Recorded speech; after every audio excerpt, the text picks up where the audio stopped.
اور جب بات توجہ سے سنی جائے تو دوبارہ پوچھنے کی ضرورت ہی نہیں پڑتی۔ اس لیے اس آیت میں یہ بھی کہا گیا کہ بات کو توجہ سے سنا کرو۔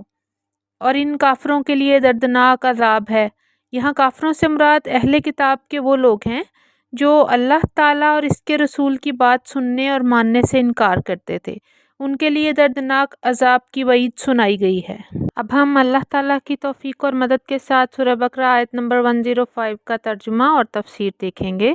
شروع کرتے ہیں سورہ بقرہ آیت نمبر 105 کے ترجمہ سے۔ اور نہیں چاہتے وہ لوگ جنہوں نے کفر کیا ہے اہل کتاب میں سے اور مشرکین میں سے کہ نازل ہو تم پر کوئی بھی خیر تمہارے رب کی طرف سے، اور اللہ خاص کر لیتا ہے اپنی رحمت کے ساتھ جس کو چاہتا ہے، اور اللہ تعالیٰ بڑے فضل والا ہے۔ اب ہم اللہ تعالیٰ کی توفیق اور مدد کے ساتھ سورہ بقرہ آیت نمبر 105 کی تفسیر دیکھتے ہیں۔ اس آیت میں اللہ رب العزت نے مومنوں کو مشرکوں اور اہل کتاب کی شدید دشمنی سے آگاہ کرتے ہوئے فرمایا ہے کہ وہ نہیں چاہتے کہ تم پر کوئی خیر نازل ہو۔ وہ اس بات پر حسد کی آگ میں جل رہے ہیں کہ کلام پاک آپ صلی اللہ علیہ وآلہ وسلم پر کیوں نازل ہوا، اور آپ کو خاتم النبیین کا اعزاز کیوں حاصل ہوا۔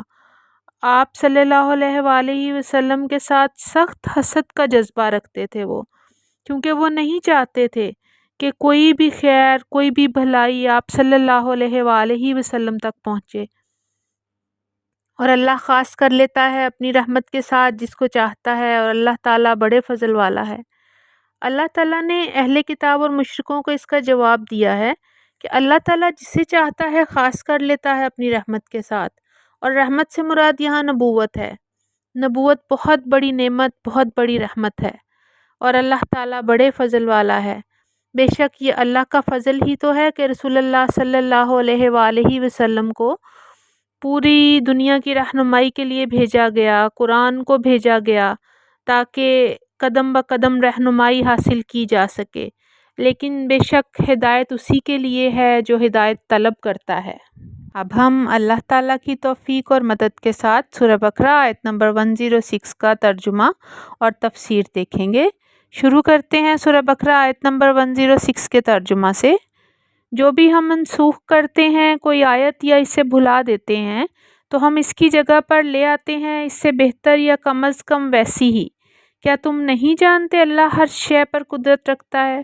اب ہم اللہ تعالیٰ کی توفیق اور مدد کے ساتھ سورہ بقرہ آیت نمبر 106 کی تفسیر دیکھیں گے۔ قرآن میں شریعت کی تکمیل بتدریج ہوئی۔ شریعت کا ابتدائی خاکہ سورۃ البقرہ میں مل جاتا ہے، لیکن شریعت کی تکمیل سورہ مائدہ میں ہوئی۔ یہ جو تقریباً 5-6 سال کا عرصہ تھا، اس میں بہت سے احکامات دیے گئے، اور پھر بعد میں ان میں رد و بدل بھی کیا گیا، نئے احکامات بھی جاری کیے گئے۔ سورہ مائدہ آیت نمبر 3 کا ترجمہ ہے، آج میں نے تمہارے لیے دین کو پسند کر لیا۔ مثال کے طور پر پہلے شراب کے بارے میں حکم دیا گیا کہ اس میں گناہ کا پہلو زیادہ ہے اگرچہ کچھ فائدے بھی ہیں۔ پھر اس کے بعد حکم آیا کہ اگر شراب کے نشے میں ہو تو نماز کے قریب مت جاؤ، اور پھر سورہ المائدہ میں حتمی حکم آ گیا اور اسے گندا شیطانی کام قرار دے کر فرمایا گیا۔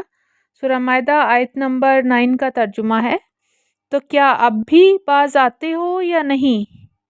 یہاں اس آیت میں اللہ پاک نے فرمایا کہ اگر ہم کسی حکم کو منسوخ کرتے ہیں یا اسے بھلا دیتے ہیں تو اس سے بہتر لے کر آتے ہیں، یا کم از کم اس جیسا دوسرا حکم لے کر آتے ہیں، اس لیے کہ اللہ تعالیٰ قادر مطلق ہے، اس کا اختیار کامل ہے، وہ مالک الملک ہے، دن اس کا ہے، رات اس کی ہے، اس میں وہ جس طرح چاہے، وہ جو چاہے تبدیلی جہاں چاہے کر سکتا ہے۔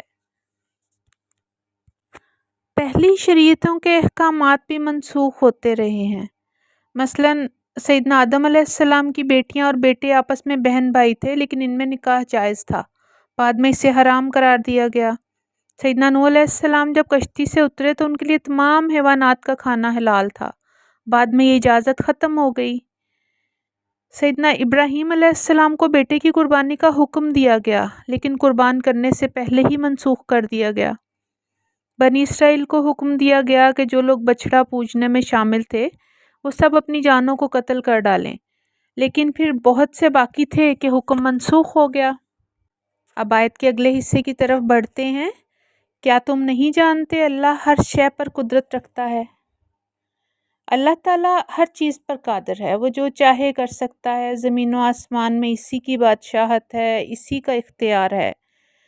جس وقت جو حکم اس کی حکمت کے مطابق ہو اسے نازل کر دے، جس حکم کو چاہے منسوخ کر دے۔ ہمارا کام صرف اطاعت ہونا چاہیے، ہمارے سر جھکے ہوئے ہونے چاہیے اپنے رب کے حکم کے آگے۔